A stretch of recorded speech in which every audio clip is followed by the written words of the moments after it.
वैध नागरिक को अवैध करने की ये साजिश हम किसी तरीके से भी हम नहीं मानते और इसी के सिलसिले में हमारा मेरा नाम अनिसुर रहमान, ये सदर प्रेसिडेंट बीरभूम जिले। आज के আমরা ভারতবর্ষে এসআইয়ের আবহে 12টা রাজ্যে তার মধ্যে আমাদের পশ্চিমবঙ্গে এই পশ্চিমবঙ্গে এসআইয়ের আবহে লজিক্যাল ডিসক্রিপেন্সির নামে সাধারণ নাগরিককে যেভাবে হিয়ারিংয়ে ডাকা হচ্ছে এবং তাদেরকে হয়রানি করা হচ্ছে, যেটা ভারতের প্রতিটি সুশীল সমাজের মানুষকে ভাবিয়ে তুলেছে। আমরা তার তীব্র প্রতিবাদ, তার তীব্র ধিক্কার জানাই।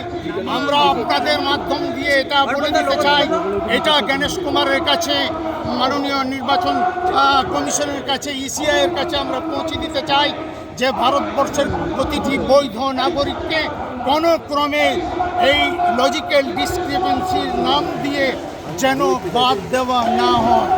সকলকেই আমাদের এখানে পশ্চিমবঙ্গের বাসী প্রায় 10.5 কোটি মানুষ আমরা এখানে বসবাস করছি। আমাদের এক শ্রেণীর এই মুহূর্তে সংখ্যালঘু সম্প্রদায়কে নিশানা ও চিহ্নিত করে প্রায় যে লজিক্যাল ডিসক্রিপেন্সিতে ডাকা হচ্ছে এটা প্রায় 80%, আর অন্যান্য ধর্মাবলম্বী মানুষদের তাদের 20 থেকে 25%। এটা আমাদেরকে সুশীল সমাজের মানুষকে ভাবিয়ে তুলেছি। আমরা বহুদিন থেকে হিন্দু, মুসলমান, শিখ, ইসাই আমরা কাঁধে কাঁধ মিলিয়ে পশ্চিমবাংলায় আমরা সাম্প্রদায়িক সম্প্রীতিকে আমরা বুকে করে আগলে রেখেছি, ধরে রেখেছি।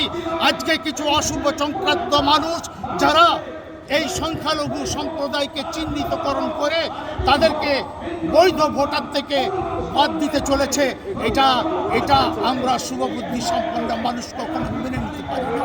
তার জন্য আজকে আমাদের পশ্চিমবাংলায় মাননীয় রাজ্য সভাপতি, পূর্ণমন্ত্রী হজরত মৌলানা সিদ্দিকুল্লাহ চৌধুরী সাহেবের উদ্যোগে এবং তারই নেতৃত্বে এবং তারই বিষয়, তারই আদেশে আমরা আজকে বীরভূম জেলায় আমরা ডেপুটেশন দিচ্ছি যাতে কোনো বৈধ ভোটার তালিকা থেকে বাদ না যায়, আর কোনো মা বোনকে, অসুস্থ মানুষকে লাইনে দাঁড় করিয়ে যেমন এর পূর্বে 2016-তে আমাদের নোটবন্দির নামে বহু বৈধ মানুষদের জীবনহানি ঘটেছিল, এই রকম এই ডিজিটাল ডিসক্রিপেন্সিতে মানুষের যেন আর প্রাণহানি না ঘটে।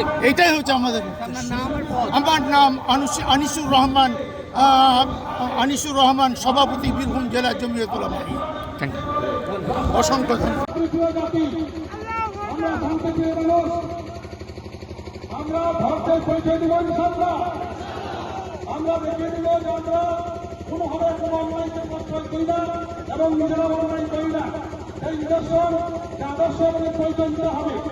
আপনাদের সম্মুখে আমাদের উলামায়ে কেরাম আছেন, বিশিষ্ট ব্যক্তিরা কথা বলবেন। আমরা কেন এসেছি, কি করতে এসেছি, আমাদের দাবি কি, আপনাদের সামনে থাকবেন আমাদের জেলার সভাপতি মৌলানা আনিসুর রহমান সাহেব, তিনি একটু কথা বলবেন।